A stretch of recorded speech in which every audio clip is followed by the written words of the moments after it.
The mobs of Reign of Giants are pretty interesting, but which mobs are vital to a playthrough, and which ones can be ignored or should be avoided? In today's video, we are going to figure that out. Welcome to the Don't Starve Reign of Giants mob tier list. So before we do this, let's talk a little bit about the tier list. First up, a few mobs will be missing, namely followers like Chester and the many bosses. This is because I want to give each of these their own tier list, since there is a lot more to talk about for those guys. Also, you may notice that this isn't your standard tier list, but it still follows the same rules. The vital tier is equal to S tier. Any mob in this tier is pretty much vital to any playthrough you do. Right below it, the useful tier, is where mobs that are useful but not quite vital will go. In the can be good, can be bad tier, you will have the mobs that are pretty much neutral. In some situations, they can be good. In some situations, they can be bad. Right under that is annoying. Mobs here are annoying and not worth dealing with. However, they aren't as bad as mobs that get put in the awful tier. These are mobs that should be removed immediately and should never come back. But there's one more tier, if you've noticed. The "this is in the game?" tier. These are mobs you either have a high chance of not seeing in a normal playthrough, or they're mobs that you will just easily forget about. Alright, now that you know everything, let's just hop right in. So first up, we've got the Spider. Now, this guy, honestly, is going to go in Vital tier. The reason I'm putting spiders here is because they give you all of the goodies. You get silk, you get monster meat, you get spider glands, and they're the easiest spiders to fight. Yeah, they're pretty vital. You want to see these guys. It's good when you see these guys. It's even better if you're Weber, because these guys are your minions. Then we get the Spider Warrior, and honestly, they're annoying. They drop the same things that the spiders drop, but they're just harder to fight. Next up is the Spitter. Awful. Terrible creatures. They are the most annoying things to fight. They drop the same thing as every other spider, but they have a ranged attack. And I don't know if you guys know, but ranged attacks in Don't Starve are like overpowered, because they most of the time don't miss. And the Spitter does a ridiculous amount of damage. Like, it's pretty high. So I gotta put him in awful, because it's just annoying to fight these guys, but they're also dangerous, and that's like a perfect categorization for awful. We've got the Armored Spiders, and honestly, these guys, I'm pretty neutral about them, so I'm putting them in the can be good, can be bad, because you can deal with them so easily. They just turtle up, and you just keep hitting them, and they'll just go down. It's pretty easy, pretty simple. We have the Dangling Depth Dweller. That's a tongue twister, try saying that. Annoying. They're annoying. They're basically spider warriors. This guy literally is just a spider warrior, but yeah. Mosquitos. Can you guys honestly tell me when the last time you've seen a mosquito in Don't Starve is? Like, I've seen them before. I'm gonna put this guy in "this is in the game?" because like, when's the last time you've like seen a mosquito besides like swamp at night? Who's in the swamp at night? Butterfly. Oh boy. If you watch any of my 100 days, any of my playthroughs, these guys are the most vital thing in the game by a long shot. And I'm actually going to scroll down here so we get a better view on what's coming up next. These butterflies are amazing. You go around, you defeat butterflies, you get their wings, you sometimes get butter, and it's just an awesome food source. They're so good. They're vital for every playthrough. The only exception is 100 Days of Winter, because they don't spawn during winter, but look, who's doing that? That's the most boring challenge, right? Anyways, Slurtles, they can drop their shell. They're going in annoying. They are annoying to deal with. They are annoying to deal with. They do drop the helmet, but it's such a low drop rate that I can't put them in useful. The helmet's amazing, but I can't put them in useful. I can't do it. I can't do it. Snurtles, I think I could put them in useful, because they're so rare that you probably will never see them. But if you manage to see one, they're passive, so they don't fight back. And then they give you a chest piece that is basically like an upgraded bush hat, if anybody uses those. Has anybody ever used a bush hat and Don't Starve? Like, alright, we've got the Friendly Bees. And honestly, it depends. It depends. They're going in useful, because their stingers are useful. They can make bundling wraps if you take out the hives. You've got all types of good stuff with these guys. And then you can catch them to make your own bee boxes, which aren't vital. They're not vital. They're not vital. Bee boxes are not vital. I said that like 17,000 times. And then we've got the aggressive bees, and honestly, these guys are just more annoying than anything. They're not awful because the chance of you losing a run to aggressive bees is pretty low. They do a lot of damage, but it's a pretty low chance that you're gonna fall to these guys. They're just annoying, and especially when they spawn out of those little wasp nests, they're not fun. You know what? Awful. They're awful. They're the worst creatures in the game. Get them out of here. Delete them from the game. Clay, if you're watching this, delete these guys from the game. Fireflies. These guys are vital. These guys are vital. You'll need to catch them to make a miner's hat. You can use them for light to escape from Charlie. And overall, they're just great. They're just great. They're more than useful because miner's hats are amazing. But yeah, I'm just gonna throw them in vital. And then we're getting near the end of the insect area. I put the tentacles in insect because I don't know why. They just tentacles, insect, whatever. We've got the big tentacle, the big boy tentacle. And honestly, I don't fight these guys a lot. You do see them everywhere. You do see them everywhere, but they're so forgettable to me that I kind of want to put it in "this is in the game?" ? Because let's be real, do you guys fight these things? Is there any reason to fight these things? Ever? I think I'm gonna put the big tentacle and the little baby tentacles that come out of the big tentacle in "this is in the game?" ? Because like I never use them. I never fight them. I never deal with them. I know they can start earthquakes, but other than that, I don't know about them. And that's coming from somebody who plays Reign of Giants like constantly.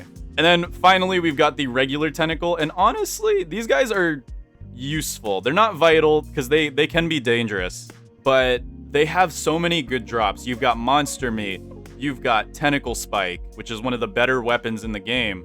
You've got tentacle spots, which are just a pretty interesting crafting material that's only really useful for Wickerbottom because she makes the On Tentacles book. I don't know how useful it is for others because I know you can make the feather hat with it. That's all I know that you can do with a tentacle spot. So anyways, I'm gonna put them in useful because they can be used. I mean, you can also, if you find a good patch of tentacles, like say you get a reed trap, that is the best way to deal with any of the bosses in Reign of Giants, except Dragonfly, because yeah, everything will burn and it won't be good. It won't be fun at all. And then finally, we've got Depth Worms, and they drop glowberries. They drop a lot of monster meat. I'd say these guys can be good, can be bad. They do a ton of damage. They have a lot of health. They have 900 health if I'm remembering correctly. Overall, they can be good because they drop a lot of monster meat. They drop their glowberry every time, which can be used to refuel moggles. And yeah, I think that they're very situational. They're very situational. We just finished the insects, and next up is mammals. It's going to be a very long one. I cannot put Beefalo in vital. I can't. I just can't. Because yes, they're super useful, insanely useful. You can tame them. You can get tons of meat out of them. You can get Beefalo fur out of them. I can't, in good faith, say that a Beefalo is necessary for your run to go well. I can say spiders, butterflies, and Fireflies are. I can't say Beefalo are. I can't say it. But they are very useful. Baby Beefalo, awful, dude. These guys suck. They're awful. They're yucky. They need to get out of the game. I'm just kidding. I barely see these guys. I barely see them. I mean, I'll see them every now and then, but like I barely see these guys. Ewecus. Ewecus. This is hard because I haven't fought Ewecus yet. I've fought every other enemy in this game except for Ewecus. And the reason being is Ewecus is so rare. I've heard that the Ewecus is very awful. I think it's awful because the snot makes you immobile, which is like awful. But anything that can immobilize you is not good. That's yucky. Plus he's got like snot and stuff. That's gross. That's disgusting. Okay, we've got the Koalephant and the Winter Koalephant. And honestly, for any like seasoned Don't Starve players, really don't go hunting that often unless you want to get like an Ewecus or a Varg. But like Koalephants, you don't really do anything with. They're not interesting. They're useful. They're useful. They're still in the game. You still see them a lot. They're the most common. Splemonkeys, awful, awful. They are terrible, and I'm sure everybody will agree with me on this. You don't even need to argue it. Anyways, let's move on. We've got rabbits. Rabbits are useful. Rabbits are useful. They're an early game food source. Use them for the Prestihatitator. They can't hinder you in any way. Like, they don't hurt your gameplay. They don't do anything else, but they're useful. They're the sole definition of useful. Beardlings, also useful. Also useful. Despite them looking freaky, they just change their drops up. So for rabbits, you get morsels. For beardlings, you get beard hair or monster meat. They're a little less useful than rabbits. I guess, you know what? I'm going to put them in can be good, can be bad. Because technically, if you're starving, you need something that's not monster meat. So they're going to go in can be good, can be bad. We've got Bunnymen. Annoying. They're annoying. If you go around them with meat, then they're awful. And everybody uses meatballs and meat-based items. We don't have wort in regular Don't Starve, so nobody's a vegetarian in Don't Starve, at least. I think they're annoying. There is an argument for them to go in can be good, can be bad. There is an argument for that. This is my tier list, so I'm putting them in annoying. As well as Beard Lords. They're just annoying. They drop beard hair, which is useful if you're not playing Wilson, because they drop a lot of it so you can make meat effigies. But other than that, they're not really good. We have Catcoons, and honestly, these guys, you know what? I'm putting them in can be good, can be bad.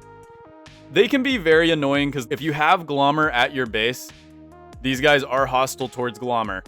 So be wary if you want to keep Glommer at your base and you have these guys around. But that being said, these guys do produce items, albeit very infrequently. But they do produce items by yakking them up, I guess would be the proper way to say it. We've got the Pigmen.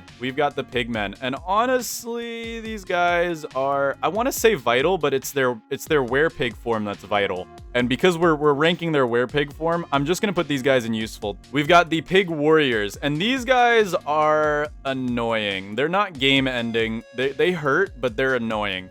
If you guys don't know what these are, in fact, they could almost go in these, this is in the game question mark.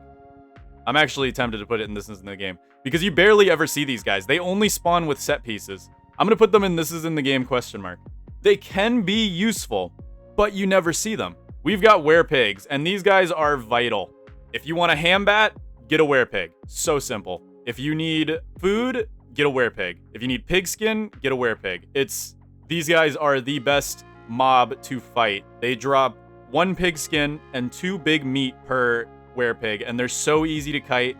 I'm not even joking. Like, you could do it without armor. It's that easy. Absolutely vital for anybody playing Reign of Giants. We've got the Volt Goat. I barely see these guys in my games. I travel the desert so much, and I see them a lot.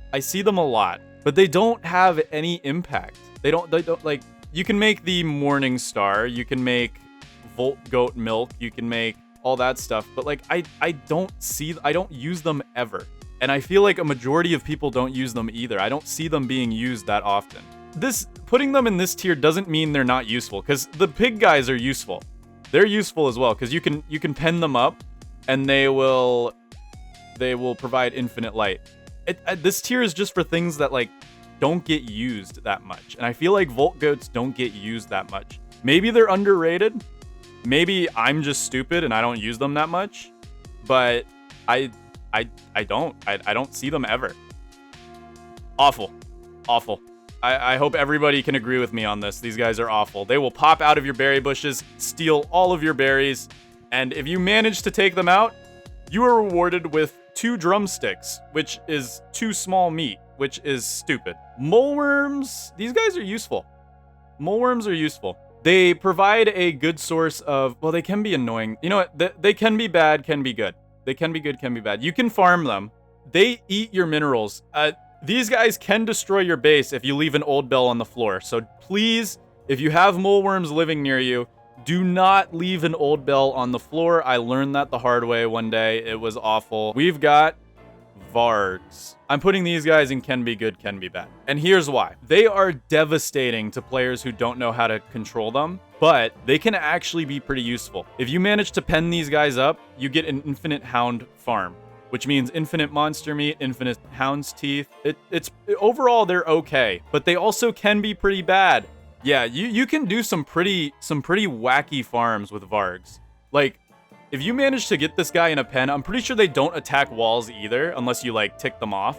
So, you can make some pretty wacky hound farms. And hound farms are great because not only do you get hound's teeth, monster meat, you get gems if you get the corresponding seasonal hounds. So I think, yeah, it's got to go in can be good, can be bad. I got to stop before I end up putting him in useful. I don't want to put him in useful because this guy ended my world way too many times. So I don't want to put him in useful. Hounds, they're walking a very fine line between annoying and can be good, can be bad. You know what?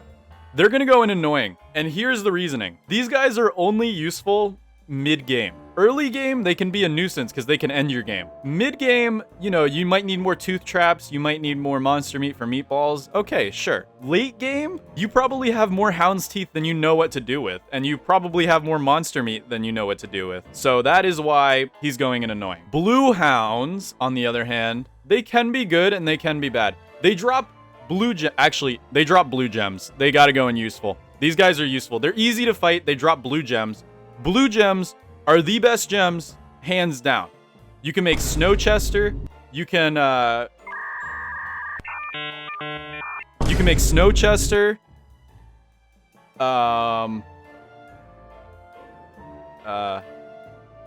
There's also Snowchester. Yeah, so useful it is. These guys are great. Blue gems, yes, and they're easy to fight. They just freeze things.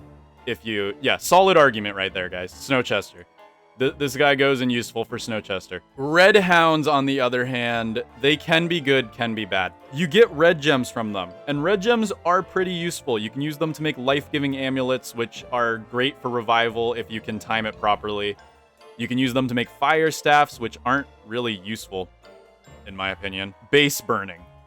Awful. Awful. If you get a hound attack during autumn or summer, you have to leave your base. You have to leave your base. Because of these guys. And that almost makes them annoying, but I can't put them in annoying because the red gem they drop can be useful. Slurpers. Do you guys even remember Slurpers being added to the game? Ever? I'm just kidding. You see these guys if you go in the ruins. They're pretty common. These guys are pretty common. I just don't interact with them that much. I'm gonna put them in can be good, can be bad. They don't do damage to you unless they hit you with the rolling. They don't do damage to you, but they will drain your hunger, but they also provide light when they're on your head, and you can just take them off whenever you want. They're not that bad. Pig King, absolutely vital. Pig King is 100% vital. If you want easy gold, if you want all types of goodies at easy gold, being one of them, this guy is your go-to for gold. This is the best way to get gold in Don't Starve, period. Wormholes. These things are freaky. These things are freaky. They're awful. I'm just kidding. These can be good and they can be bad. It depends on how far away they go. You can get some wormholes that absolutely suck. Like, I'm pretty sure I had a wormhole that took me like a grand total of like 12 feet once. They can be great. Like, they can take you across the world, or they can just be terrible. Just a good way to drain sanity. Krampus. Useful. I can't put Krampus in vital because you don't need to deal with Krampus ever in a long-term world. Krampus, however, is useful. You can farm Krampus and you can get tons of monster meat, tons of charcoal, a chance to get the Krampus sack, but don't hold your breath because it is so rare. It's actually unbelievable. If you guys go watch my 100 Days of Summer, I don't know how I didn't get a Krampus sack, but that just proves that it's very luck-based. But he's still useful. Batalisks, absolutely off. No, they're annoying. They're annoying. I don't know if you guys have fought in these guys before, but their AI has got to be the most annoying AI in the entire game. They will circle you, and then they'll hit you when they feel like it. And they'll circle you just out of reach, so you can never hit them until they feel like attacking you. So they're just overall annoying. They're never going to pose any real threat to you because, you know, Batalisks don't do that much damage. But they're just straight up annoying. All right, we've got Buzzards. And honestly, does anybody encounter Buzzards? I mean, like, you encounter them all the time in the desert because they're everywhere in the desert. But, like, have you ever had to deal with one? Like, have you ever had to deal with a buzzard? Because whenever you get near them or, like, hit them, they just fly away. They'll sometimes attack back and you can get some drumsticks from them, but other than that, they're not great. Like, I mean, they're very forgettable. We've got Wolly. Wolly is vital. Wolly's vital. Reason being is Wolly can give you some really, really busted trades if you use the Flotsam. And actually, Wolly is how I got Snowchester once, because I was able to fish up a toy boat, which one toy boat gives you 2 blue gems from Wolly, which is amazing. Now, most people hammer Wolly down so they can get the Seaworthy, but you don't have to hammer Wolly down. You can keep Wolly because you can get a Seaworthy from Flotsam. It's rare, but you can do it. Okay, small birds. This one actually probably fits most in here. This one probably fits the most in here. Like, this has to go, like, at the front of this. Because, like, tell me when the last time you've hatched a Tallbird egg was in this game. I forget that it's a mechanic all the time. Sometimes I'll accidentally leave my Tallbird eggs near the fire, and then I'll start freaking out when they start moving, because I forget that you can hatch them. Same with the teen birds. These are the teen birds. You can tell from the bluish tint. So there's small birds, then there's teen birds. They grow up into teen birds, and as teen birds, they actually can hurt you. I didn't understand that, but both of these, you'll never see them in your game. And then finally, we've got tall birds, and these guys are honestly useful. These guys are useful. Whether you raise them or find them randomly set around, these guys drop 2 large meat and have a relatively simple 2-hit kiting pattern. Any guesses on where Pengulls are going? I'll give you guys a hint. It's one of these 2. These guys are awful. These guys are awful. If you live near the edge of the map, they're cute. They are cute. These guys are cute. They're adorable. They're little penguins that are mixed with seagulls. They're great. But their seagull part comes out much more than their penguin part.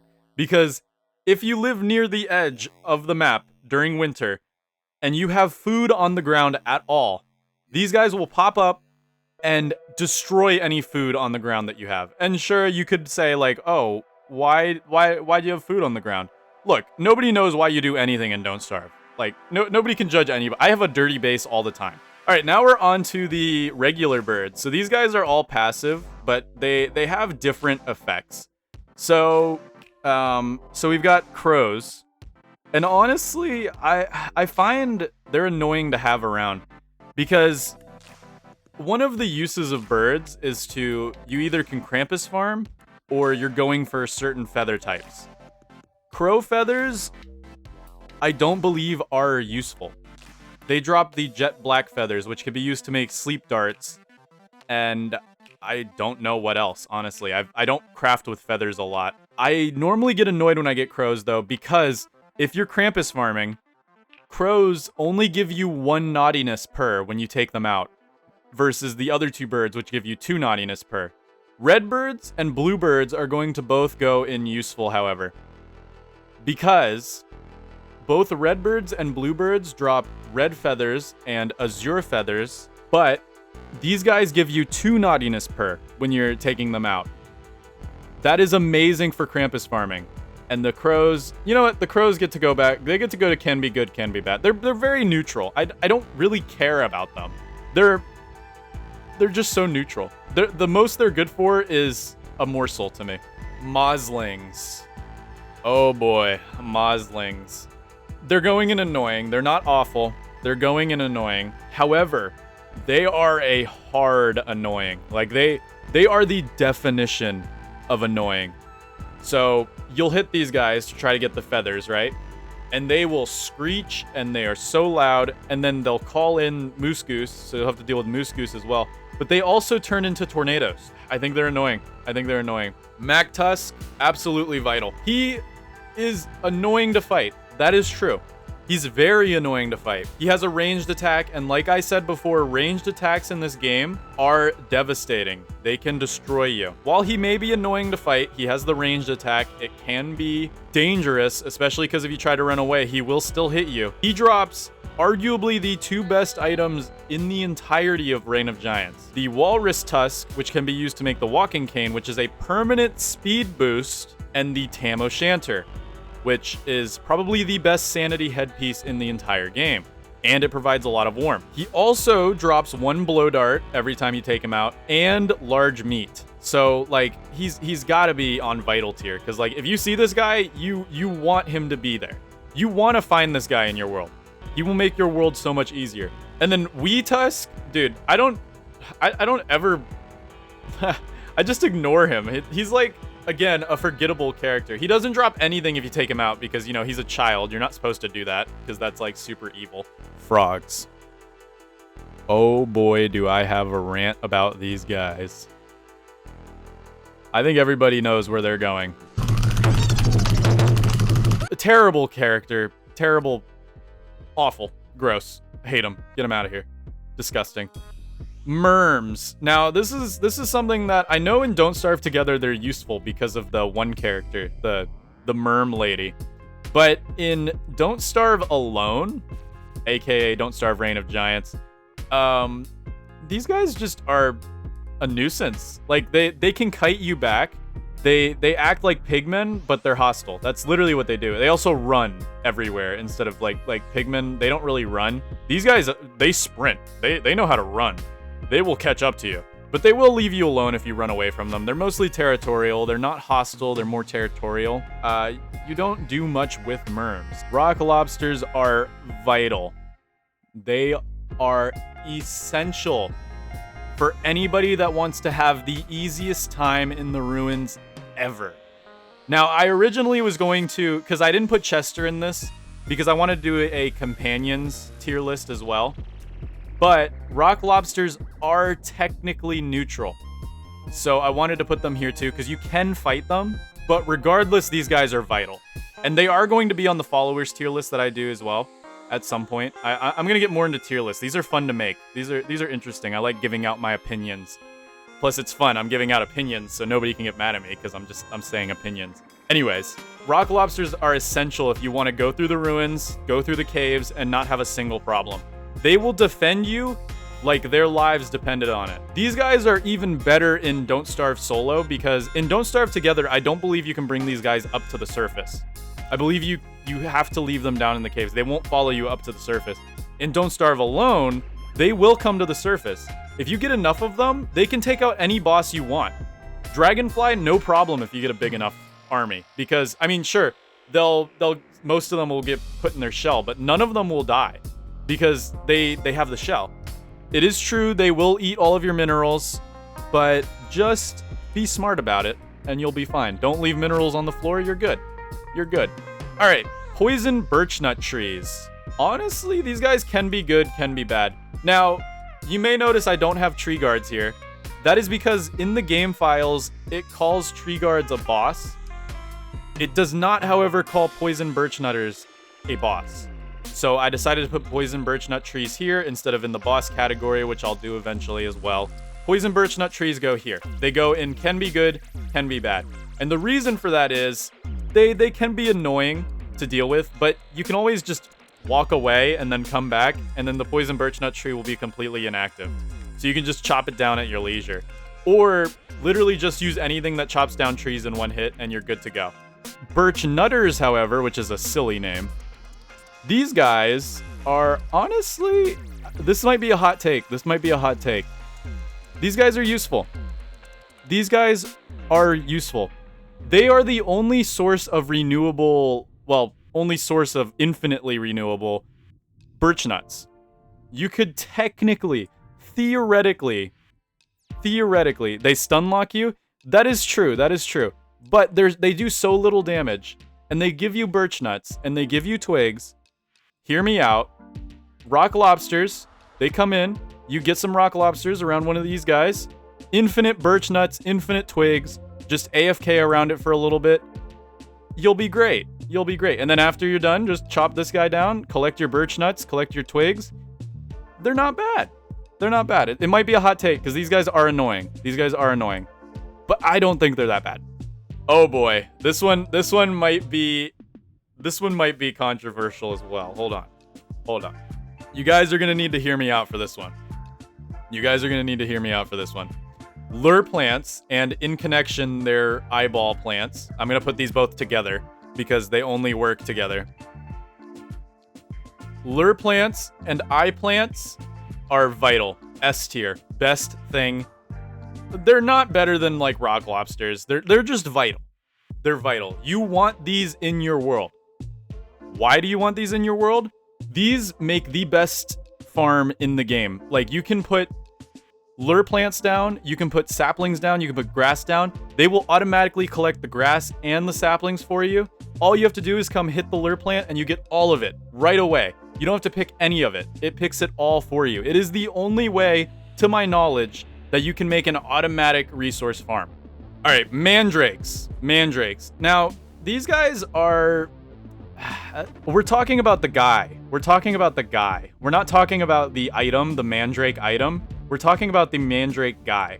And let's be real, how many of you harvest mandrakes during the afternoon or night to purposely see this guy running around? You have to purposely pick them in the afternoon or at night to see these guys running around. Now, this isn't talking about the item, because yes, the Mandrake item is one of the better ones. It's useful.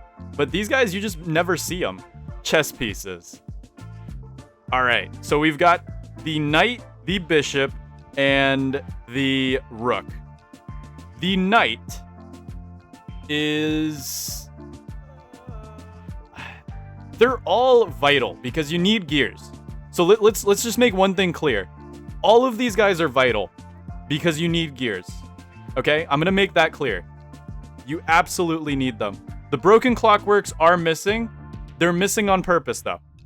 And that is because I believe they can also be tamed. So I might put them in the followers category when I do that. So don't get me wrong, when I put these guys in different tiers, they're all vital. Knights are probably the best ones to find, however, because when you find a knight, that's free gears. They're the easiest thing to kite. That's the best way to get gears. 100%. Bishops. These guys are awful. These guys are awful. You can get a purple gem from them, true. And purple gems are great. You can make a shadow manipulator. You can do all of the purple gem things. But they have a ranged attack. What did I say about ranged attacks? Ranged attacks are awful. These guys do a ton of damage. I have to put them in awful. They're good. They're good. Don't get me wrong. They're still vital because they drop gears. But they're awful vital. Like, they're the thing you should take out only if you need to. If you can, get something else to fight these things. Don't fight these things on your own. They're not good. When you're dealing with the broken ones that aren't tamed, they suck. And I'm gonna count these as also the ruins guys that are wild, the wild ruin ones. Because you'll normally be wearing a miner's hat down there, which means you're not wearing armor because you're probably also wearing a backpack. You get hit by these guys, you're taking a ton of damage if you're not wearing your football helmet. So yeah, awful. And then finally, the rook. These guys are useful. They do a lot of damage. However, you can use these guys to take out almost anything else that you want them to take out. They will chop trees for you. They will take out the other chess pieces for you. They will fight other mobs for you. They have the same kiting pattern as the Ancient Guardian. They're overall very easy to deal with as well. Ghosts. How many of you people, today is the first time you're learning that ghosts are in Don't Starve? Besides, like, Hamlet. Yeah, of course there's Abigail, but like, we're not talking about Abigail here. Abigail will be a follower, but this is just the ghost entity that attacks you whenever you dig up a grave. It's very rare, or during a full moon near a graveyard. And still, it's not a 100% chance that ghosts will spawn. Really? These are in the game, question mark? Houndius Shootius. I'm gonna put this one in useful. It's really close to being vital. I'm gonna put it right here. The Houndius Shootius is very useful. There is no downside to having a Houndius Shootius. And it's a little hard to craft, but after surviving a few years, you'll probably have a few Deerclops eyeballs, and you can get as many Guardian Horns as you want, because thankfully, there's the Seed of Ruin, so you can regen the ruins whenever you want. You can go a whole playthrough without ever making one of these, and you'll be fine. They just give you that extra edge. They'll deal with hounds. They'll deal with bosses. They're very good for farms. You can make Varg farms with them. You can make pretty much whatever you want with them. They're great. They're amazing, but they're not vital. Bigfoot.